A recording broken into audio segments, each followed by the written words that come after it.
Types of preference share, types of preference shares गोबर गोन्युक जो पहला है cumulative non cumulative. Sir cumulative non cumulative का मतलब क्या है? क्यूमुलेटिव का लफ्जी मतलब है एज पर ऑक्सफोर्ड डिक्शनरी जमा, सम। सर हाँ, अब क्या होता है? क्यूमुलेटिव प्रेफरेंस शेयर्स वो प्रेफरेंस शेयर्स होते हैं जिनका डिविडेंड होता है जमा अगर प्रॉफिट नहीं है। अगर इस साल प्रॉफिट नहीं आया, हेलो, इस साल प्रॉफिट नहीं आया तो उनका डिविडेंड क्या होगा? सुकून एक्सपायर, उनका डिविडेंड वहीं पे है। अगले साल प्रॉफिट कमाएंगे तब ये डिविडेंड भी देना है। उन शेयर्स को कहते हैं cumulative preference shares. So cumulative preference shares are those preference share whose dividend accumulates if there are insufficient profits in any year. अगर प्रॉफिट कम है, हम डिविडेंड नहीं दे पाए, तो इसका मतलब वो डिविडेंड खत्म नहीं हुआ। इसका मतलब है वो डिविडेंड जमा होगा, अगले साल हमें वो डिविडेंड देना है। तो उन शेयर्स को क्या कहते हैं? Cumulative preference shares. इसका अपोजिट नॉन क्यूमुलेटिव, नॉन जमा। यू नो क्या जमा? Is that clear? Non cumulative preference shares वो प्रेफरेंस शेयर होते हैं जिनका dividend accumulate. Is that clear? आया? अगर क्वेश्चन कहेगा what is cumulative preference share, 2 line में आंसर है क्यूमुलेटिव प्रेफरेंस शेयर और those preference share whose dividend accumulates. Accumulate means जमा करना। Is that clear? तो पहला पोर्शन आया cumulative preference share, non cumulative preference share. ठीक है, now the second one, participating छोड़ दीजिए, redeemable non redeemable preference share. दूसरा क्या है? Redeemable non redeemable. मैंने पार्टिसिपेटिंग नॉन पार्टिसिपेटिंग अभी नहीं पढ़ाया, एंड पे पढ़ाऊंगा। थोड़ा बहुत मुझे दिखाना है बोर्ड पे। Redeemable means repayment. रिडीमेबल का लफ्जी मतलब क्या है? रिपेमेंट। रिडीमेबल प्रेफरेंस शेयर वो प्रेफरेंस शेयर होते हैं, बिजनेस चलता है और हमें उन्हें पैसा वापस करना है। किसी ने पैसा दिया 5 साल के लिए, किसी ने पैसा दिया 5 साल के लिए, 5 साल खत्म हो गए, 5 साल के बाद उसे पैसा करना है ना वापस। जिन शेयर्स को हमें पैसा करना पड़े during the continuance of business, business चल रहा है, बिजनेस, और ड्यूरिंग उसी पीरियड हमें पैसा वापस करना है, उन शेयर्स को क्या कहते हैं? Redeemable preference share.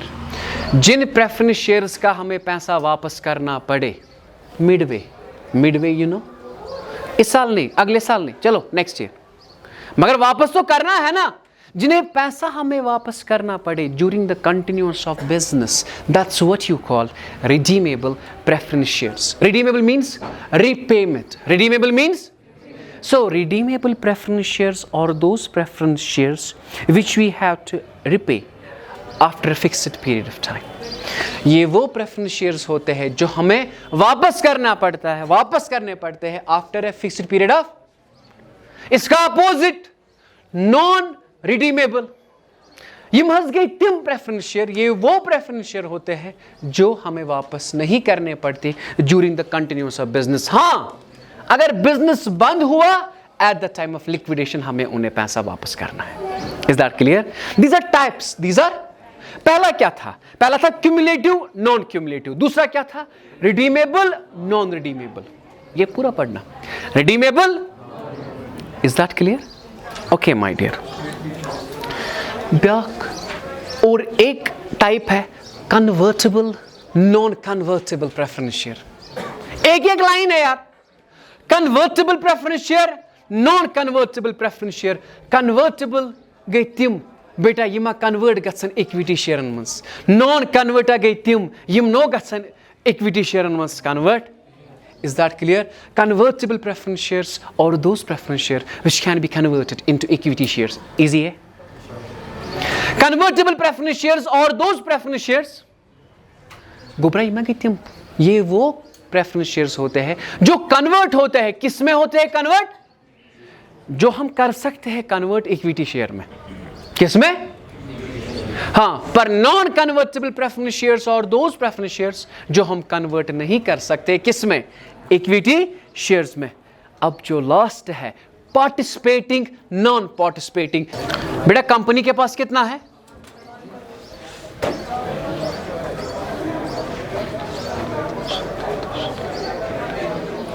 सबसे पहले याद रखो बेटा, ये सीक्वेंस से याद, सबसे पहले जो हमें वापस करना पड़ता है ना, सबसे पहले हमें कर्जदारों को पैसा वापस करना होता है। बिजनेस बंद हो गया, लिक्विडेशन हो गई, लिक्विडेशन हो गई, क्या हो गई? लिक्विडेशन मींस कंपनी बंद।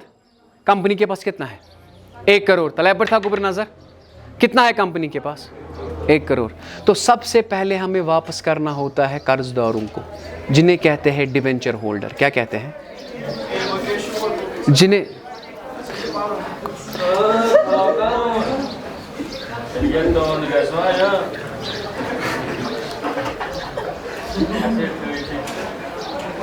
सियता जी में बदी मुकातुस। सबसे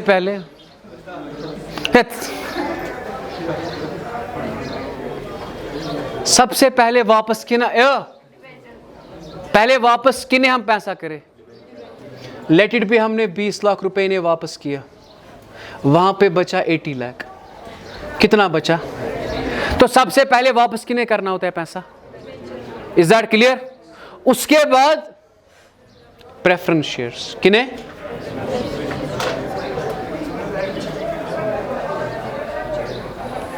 किने? उसके बाद किने? बेटा let it be preference shares को हमने 30 लाख वापस किया, डिविडेंड भी और कैपिटल भी। वहां पे कितना बचा? Is that clear? समझ आया? अब इसके बाद हमें वापस करने हैं किने? हमने वापस किया 40 लाख, वहां पे सरप्लस कितना बचा? कितना बचा? Is that clear? ये पैसा बचा ना कंपनी के पास। सर कंपनी तो बंद हो गई, इस पैसे को क्या करें? तो वहां पे आ गया पार्टिसिपेटिंग प्रेफरेंस शेयर्स। वो प्रेफरेंस शेयर्स होते हैं जिन्हें एक तो डिविडेंड मिलता है, कैपिटल मिलता है, और उसके अलावा अगर कोई सरप्लस बचे उसमें हिस्सा मिलता है। Is that clear? नहीं, समझ नहीं आया। पार्टिसिपेटिंग प्रेफरेंस शेयर्स वो प्रेफरेंस शेयर्स होते हैं जिन्हें अपना डिविडेंड मिला, अपना कैपिटल मिला, और अगर कोई सरप्लस बचे तो उसमें इन्हें हिस्सा मिलता है, तो उन्हें कहते हैं पार्टिसिपेटिंग। इसका अपोजिट नॉन पार्टिसिपेटिंग। तिमनो मिले डिविडेंड, तिमनो मिले कैपिटल, उसके अलावा कुछ नहीं। Is that clear my dear? Please बेटा आज ही लर्न करना टाइप्स ऑफ शेयर, ठीक है? Thank you. अगर आपने कोई भी क्वेश्चन है आप हमें बता सकते हैं, और you can directly WhatsApp us on 9622701070। Thank you.